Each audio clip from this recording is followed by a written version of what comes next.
आप सबको मेरा सादर प्रणाम। आज हम शय्यादान और मृत शय्यादान की विधि, जीते जी कैसे शय्यादान करते हैं और मरे हुए व्यक्ति के पीछे शय्यादान कैसे की जाती है उसकी बात करेंगे। शय्यादान की विधि मैं बता रही हूँ जिससे व्यक्ति इस लोक में और परलोक में सुख भागी होता है। यह जीवन अनित्य है, इसलिए शय्यादान करना चाहिए। मृत्यु के अंतर यह दान कैसे हो पाएगा, इसलिए अपने जीवन में ही कर लेना चाहिए। जब तक जीवन रहता है तभी तक मनुष्य भाई, पिता, बंधु आदि का स्नेह प्राप्त करता है।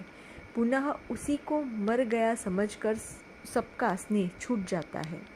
इसलिए शय्या, भोजन तथा जल आदि का स्वयं दान कर लेना चाहिए, क्योंकि यह मन में निश्चित ध्यान रखना चाहिए कि आत्मा ही मेरा बंधु है, अर्थात स्वयं ही स्वयं का बंधु है।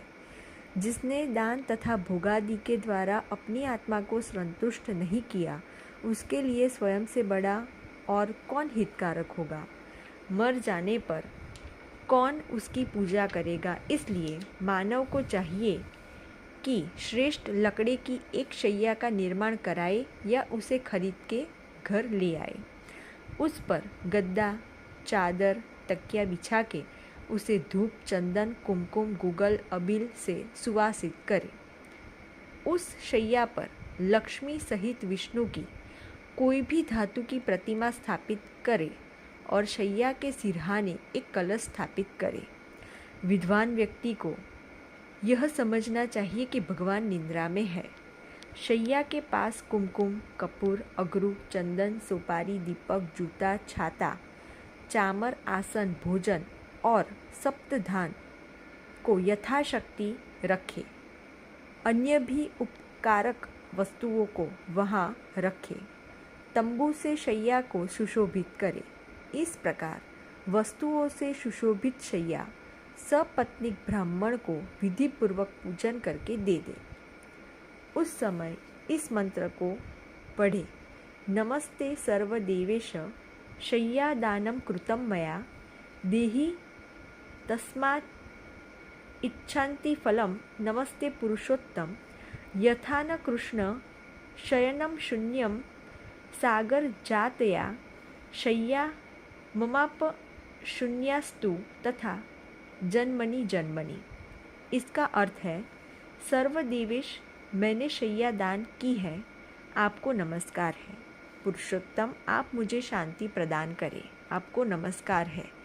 भगवान, जैसे आपकी शैया लक्ष्मी के बिना नहीं रहती, लक्ष्मी से शून्य नहीं रहती है, वैसे ही जन्म जन्मांतर में मेरी शैया भी शून्य न रहे। इस प्रकार बोल के सुंदर पवित्र शैया का दान कर विसर्जन करे।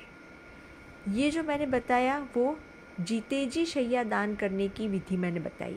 अब मरण व्यक्ति के पीछे, मृत व्यक्ति के पीछे शैया दान कैसे करते हैं, आइए जानते हैं। व्यक्ति के मर जाने पर त्रयोदशी या एकादशाह में शैया दान की प्रायः यही विधि कही गई है। बंधव के मरने पर धर्म के लिए यदि शय्यादान करता है तो उसे विशेष शांति मिलती है।